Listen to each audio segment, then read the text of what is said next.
Ethan sat on the edge of the bed, staring at the closed door. The sound of the lock clicking still echoed in his ears. He didn't understand what had just happened.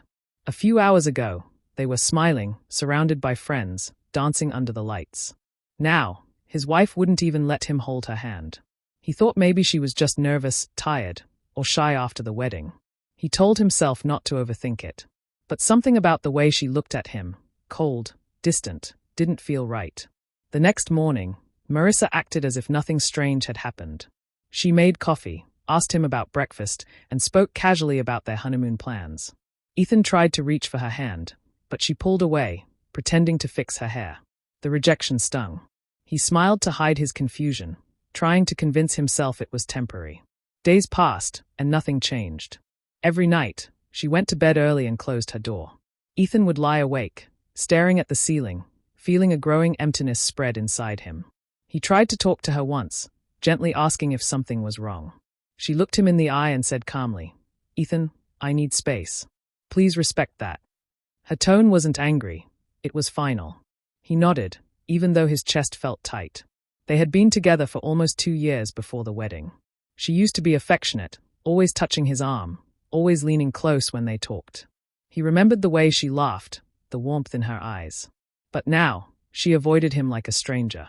It didn't make sense. He told himself love was patient. Maybe she was adjusting, maybe she was scared of something she didn't want to say. So he tried harder.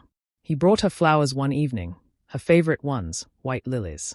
She thanked him politely, set them on the counter, and went to her room.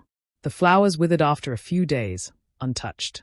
One night, Ethan cooked dinner, lit candles, and waited for her to come home from work. When she walked in, she looked surprised but not happy. She sat down out of politeness, picked at her food, and barely spoke. He tried to lighten the mood, telling her stories from their early days together, but she just nodded. When he reached across the table to hold her hand, she pulled back again. His smile faded. After she went to bed, he sat alone in the quiet dining room, staring at the half-empty wine glass she'd left behind.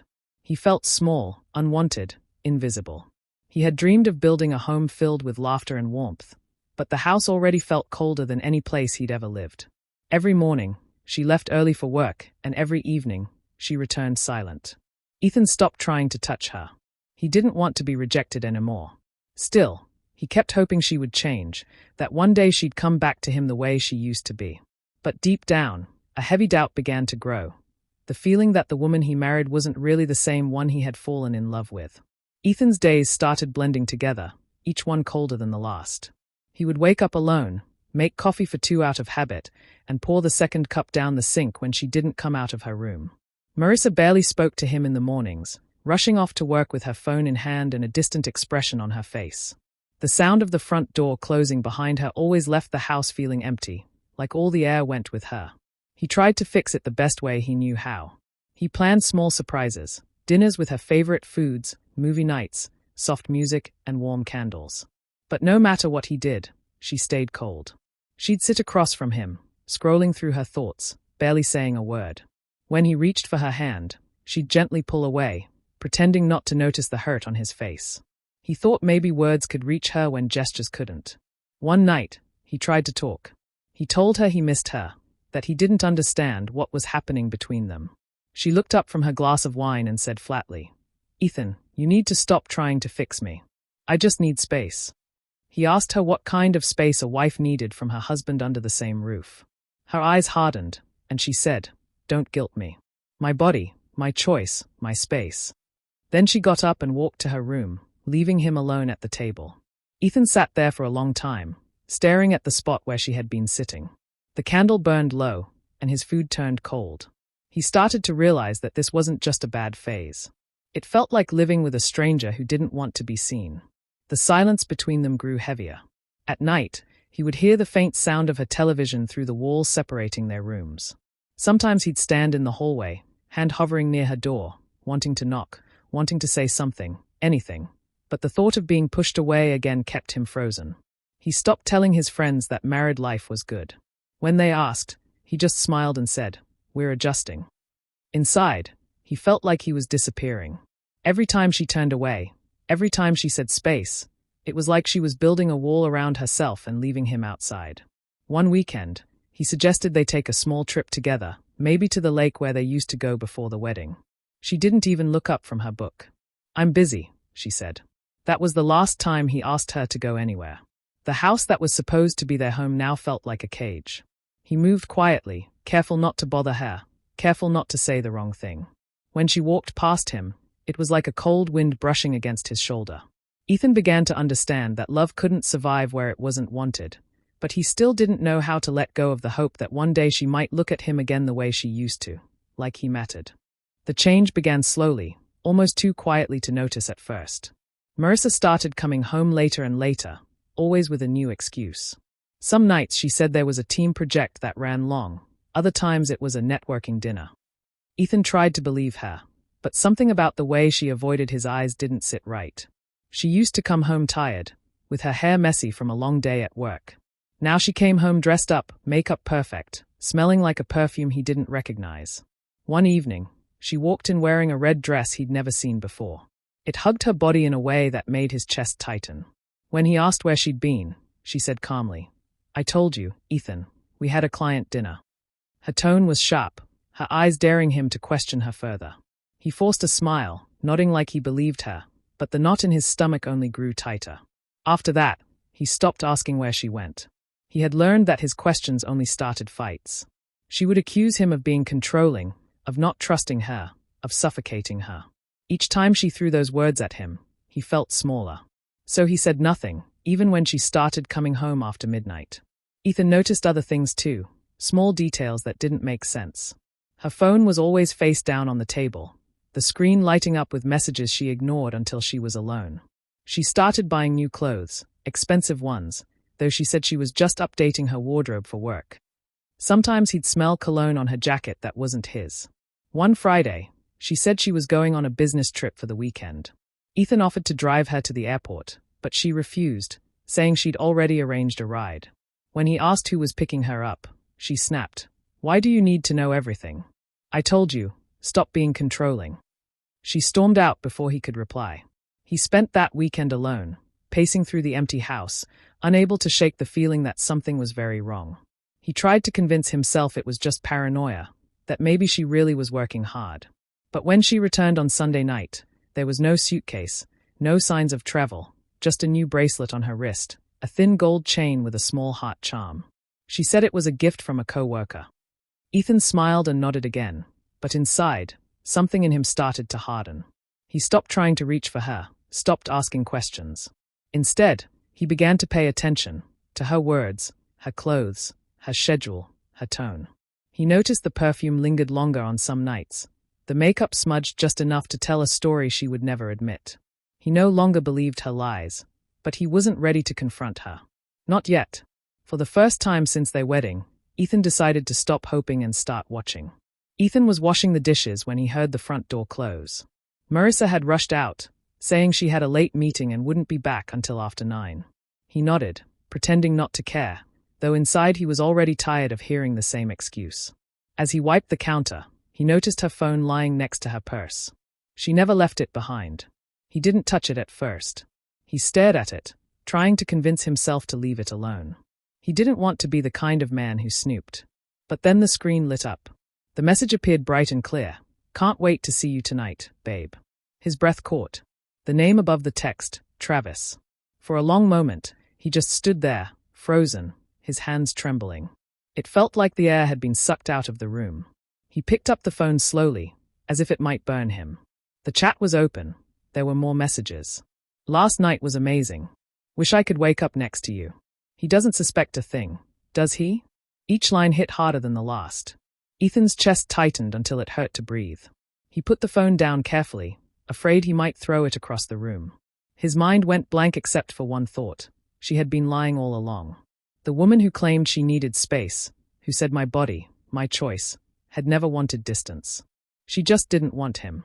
He sat at the kitchen table for a long time, staring at nothing. The clock ticked loudly, each second dragging him deeper into the truth. Images rushed through his mind. Her coming home late, her new clothes, the perfume that didn't belong to him. Every unanswered question suddenly had an answer, and it burned. When Marissa returned later that night, Ethan pretended nothing was wrong.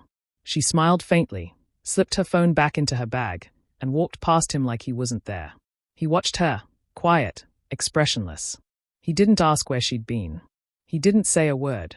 But inside, something in him snapped. That night, he lay awake in the dark, listening to her footsteps on the other side of the wall. He felt like a fool, like the last one to see what everyone else already knew. The pain was sharp, but underneath it was something colder, a strange calm settling in his chest. He finally knew the truth. The next morning, Marissa acted as if everything was normal, humming softly while making coffee.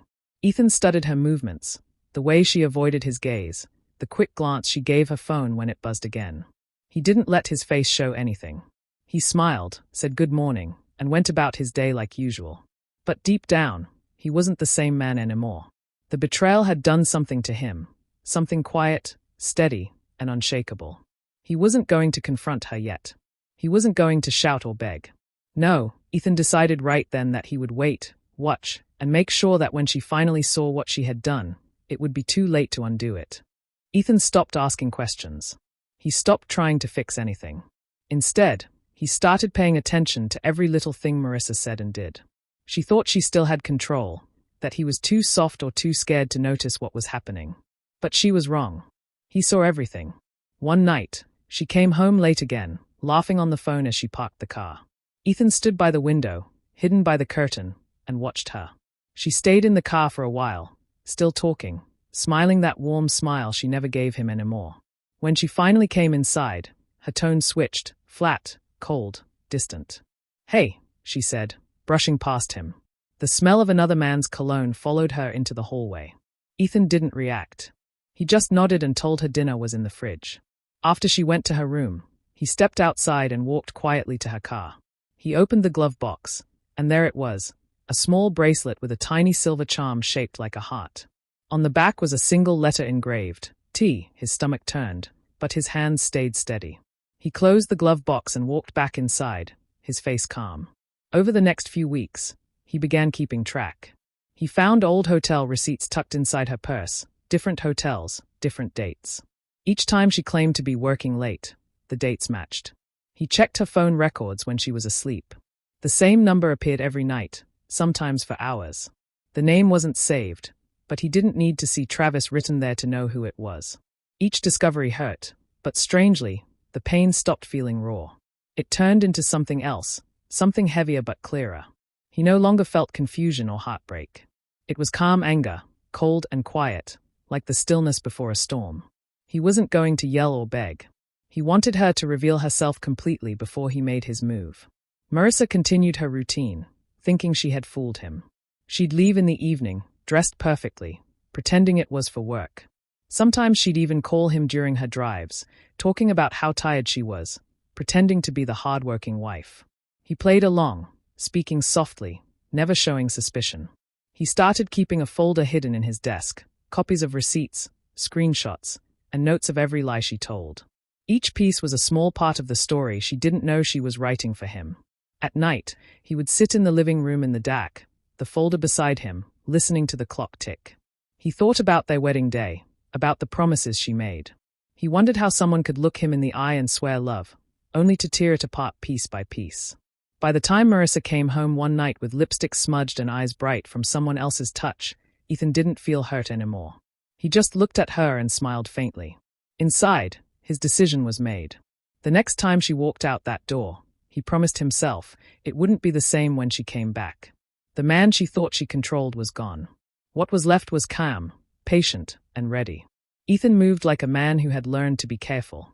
He closed off corners of their life he didn't want touched. Passwords, bank logins, and important papers went into a lockbox he could reach in the night. He made copies of every receipt he found and photographed the small details that told a bigger story. Hotel door cards, napkins with handwriting, car tags. He wrote dates and short notes in a little black notebook, neat and plain, so nothing could be lost in emotion. He also built a quiet support team. A colleague from work agreed to store a few folders at their office. A friendly accountant helped him sort records and explained what proof would matter if he needed to make a claim. He practiced telling the facts in a calm voice, as if he were listing items from a grocery note, not pouring out a broken heart. The calm voice was important. It kept him steady and made others take him seriously. At home, Ethan acted ordinary. He joked about sports on the couch, fixed a leaky faucet, and made sure the trash went out on time. He learned to keep his face gentle even when he was burning inside. Marissa saw nothing different in his manners, and that gave him the cover he needed. She kept believing the story she told herself, that he was safe, forgiving, predictable. When she left the house, Ethan watched subtle patterns. He noted which nights her perfume seemed richer, which mornings she came back with a faint lipstick stain at the edge of a glass. He saved small things she discarded, a receipt from a late-night cafe, a matchbook from a hotel, a tag from a dress. Each piece fit into his quiet map of where she had been and when. Ethan planned timing carefully. He knew that confrontation without solid proof would only let her slip through words and excuses. So he waited until he had the kind of evidence that would not depend on memory or tears, photos, paper trails, and phone records that matched dates he had written down. He spoke with a professional who advised how to present facts so they could not be twisted into emotion.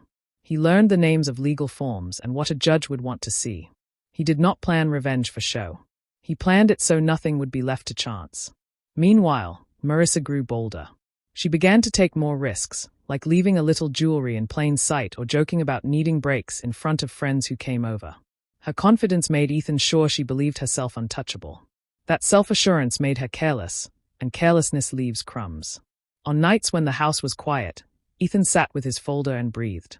He thought back to their vows and felt the weight of their promises. The weight sharpened his focus. It was no longer only about pain. It was about making the truth clear, about protecting himself from a life built on lies.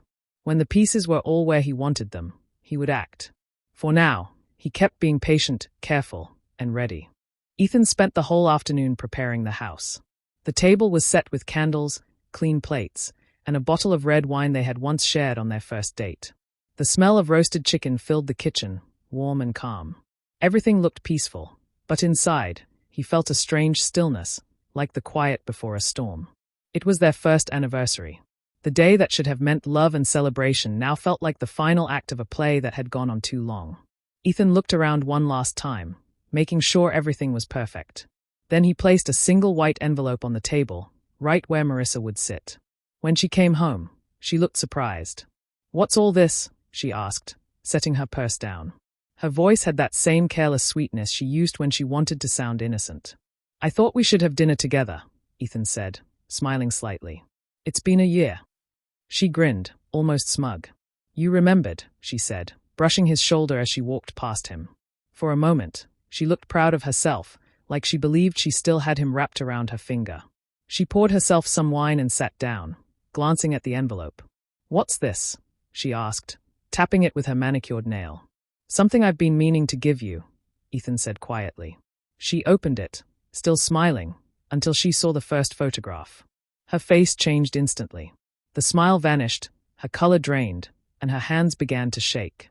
One by one, she flipped through the photos, her and Travis at the hotel, walking hand in hand, laughing in the car. The silence in the room grew heavier with every page. Ethan watched her calmly. His voice was low but steady when he finally spoke. "I'm filing for divorce," he said. "Everything you've done is documented, every lie, every night, every receipt. I'm not asking for an explanation. I already have one." Marissa looked up, her lips parting like she wanted to speak, but no words came out. Her eyes darted between him and the pictures, panic flickering behind them. "Ethan, this isn't what it looks like," she stammered. He let out a small, humorless laugh. "Don't," he said. "I've heard enough lies already. You made your choice a long time ago." For the first time, she seemed truly lost. "Please," she whispered, "we can fix this. It was a mistake." He shook his head slowly. "No, Marissa. A mistake happens once. You made this your way of life." The candles flickered as she tried to find her words, but none came that could undo what was in front of her. The truth lay on the table, cold and undeniable. Ethan stood up, slid his chair back, and looked at her one last time. "The lawyer will contact you tomorrow," he said softly. Then he walked away, leaving her alone with the pictures, the silence, and the wreckage of her own choices. As he closed the door behind him, he felt something he hadn't felt in a long time. Not joy, not relief, but peace. The kind that comes when the pretending finally ends. Marissa sat at the table long after Ethan left, staring at the photos like they might disappear if she just looked hard enough. When the reality sank in, she rushed after him, barefoot, calling his name down the hallway. "Ethan, please. Wait." Her voice broke, but he didn't stop.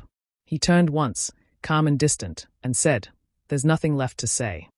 Then he walked out into the cool night air, leaving her standing there with tears streaking her face. The next morning, she tried to act as if she still had control.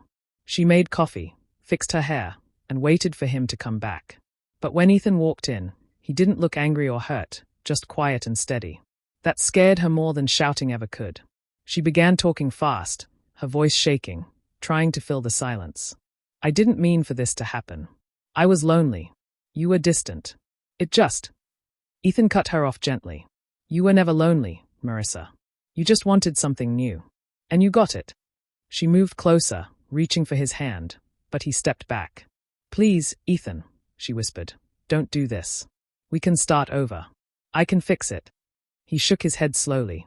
"You made your choice long before I made mine." His tone was calm, not cruel, and that made her crumble even more. She started sobbing, covering her face, saying she didn't want to lose him, that she would change. But Ethan just watched her for a moment and then said softly, "You already lost me." The following days were chaos for her. Ethan moved his things quietly, packed boxes without drama, and took care of everything through his lawyer. Marissa begged him to talk, to listen, to reconsider. She tried crying, apologizing, even yelling, but he stayed composed. She wasn't used to him being in control. Every calm word from him made her realize she had no power left. Then came the part she hadn't expected, the consequences. Her friends began hearing whispers. The lawyer's letters reached her workplace. The truth about her affair was documented, clean and precise. Her reputation started to crumble. People she once impressed began avoiding her. The comfort she'd built, her social circle, her image of a perfect marriage, was gone. When she understood what she stood to lose, her sorrow twisted into anger. She accused Ethan of setting her up, of being manipulative, of trying to destroy her life. But he didn't respond. He simply said, "I didn't destroy anything, Marissa. You did that yourself." She shouted at him then, saying he'd never loved her, that he was cold and heartless. But her words bounced off him. He looked at her the same way someone might look at an empty room, quietly, without emotion. After he left for good, the house felt like it was shrinking around her. Every corner reminded her of what she'd thrown away. The silence she once claimed to need now pressed down on her like a weight. She had wanted freedom, power, and control. What she had now was emptiness. And for the first time, she realized that Ethan's silence wasn't weakness, it was the sound of him walking away forever. The divorce moved faster than anyone expected. Ethan's lawyer had everything prepared, photos, records, receipts, and dates that matched perfectly. There was no room for argument, no chance for Marissa to twist the story. When she tried to fight for the house and the savings, the truth came out clearly in court. Her affair had ended any claim she had left. The judge looked at the evidence and ruled in Ethan's favor almost immediately. Ethan kept the house, the car, and most of the savings he had worked for. Marissa walked out with little more than her clothes and the jewelry she hadn't sold. The calm, polite tone Ethan used through the entire process made it worse for her. He never raised his voice, never mocked her, never let anger show. His quiet confidence cut deeper than any shouting could. She realized too late that she no longer had any hold on him. Travis was gone before the ink on the divorce papers dried. As soon as Marissa's money disappeared, so did he. He stopped answering her calls and blocked her number. She showed up at his apartment once, only to find another woman living there. That night, she sat in her car for hours, staring at her phone, trying to think of someone to call. The only name that came to mind was Ethan's. She called him over and over, sometimes leaving voicemails through tears, sometimes through anger. "Please, can we talk? I made a mistake. You can't just walk away like this." But Ethan never picked up. He listened once, maybe twice, then deleted the messages. Each one sounded emptier than the last. He spent those weeks quietly rebuilding his life. The house, once filled with tension and silence, now felt peaceful. He fixed the small things that had been left undone, the loose door hinge, the broken drawer, the garden Marissa never cared about. Every repair felt like taking a piece of his life back. For the first time in months, he slept through the night. There were no slammed doors, no lies, no cold looks across the table. The quiet that used to feel heavy now felt clean, like a deep breath after a storm. People around him started to notice the change. His coworkers said he looked lighter, more focused. His friends invited him out again, and he went. No explanations, no guilt. He didn't talk about what happened. He didn't need to. The past was behind him, sealed and done. Marissa tried one last time.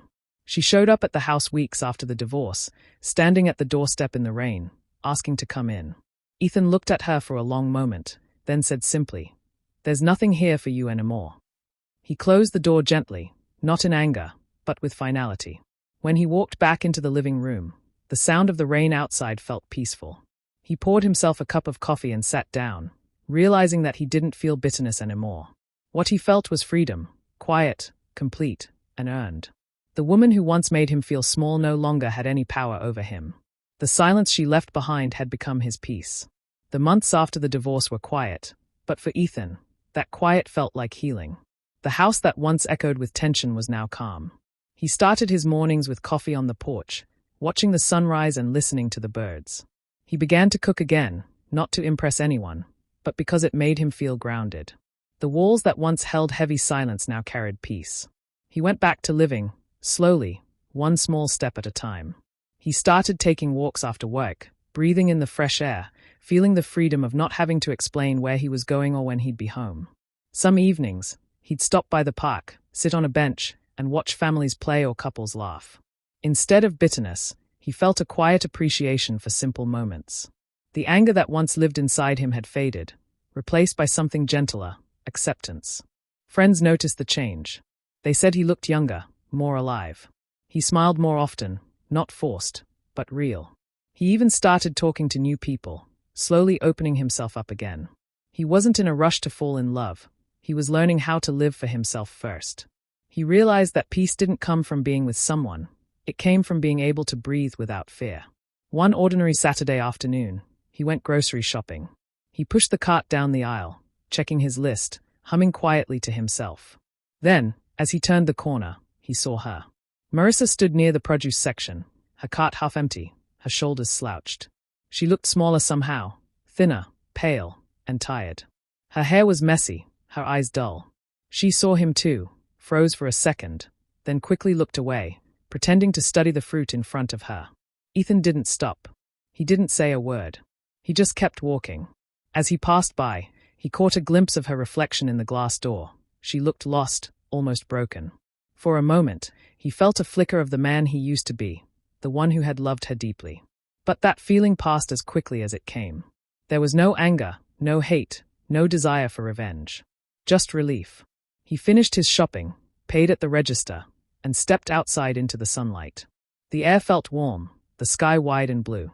He stood there for a moment, breathing in the calm of a life finally free of lies. He thought about everything that had happened, the love, the betrayal, the silence, and realized he didn't regret leaving. Marissa's words from long ago echoed faintly in his mind. My body, my choice. She had used them to build walls between them, to justify the distance, the cheating, the coldness.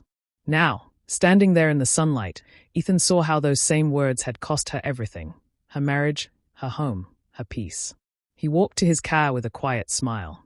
There was no need to look back. The pain, the anger, the endless questions, they were all behind him now. He didn't win by hurting her back. He won by moving on, by finding peace in the life she once tried to take away from him. His silence, his calm, his freedom, those were his quiet victory.